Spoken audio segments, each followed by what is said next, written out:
అందరికీ నమస్కారం. Welcome to home maker mom YouTube channel. ఈరోజు పుదీనా టీ ఎలా చేయాలో తెలుసుకుందాం. ముందుగా స్టవ్ వెలిగించుకొని ఒక గిన్నె పెట్టుకొని ఒక 500 ml దాకా వాటర్ పోసుకోవాలి. ఆ తర్వాత కొంచెం పుదీనా ఆకులు కూడా వేసుకోవాలి.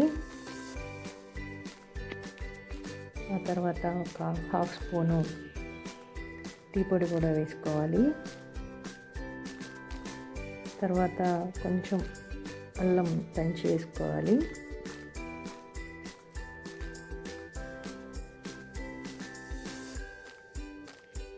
ఇవన్నీ బాగా మరిగించాలి.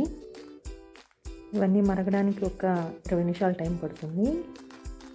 మరిగాక స్ట్రైనర్ తీసుకొని స్ట్రైన్ చేసి అందులో కొంచెం నిమ్మరసం, ఒక స్పూను తేనె కలుపుకొని సర్వ్ చేసుకోవడమే. మీరు ట్రై చేసి ఎలా ఉందో కమెంట్ చేయండి.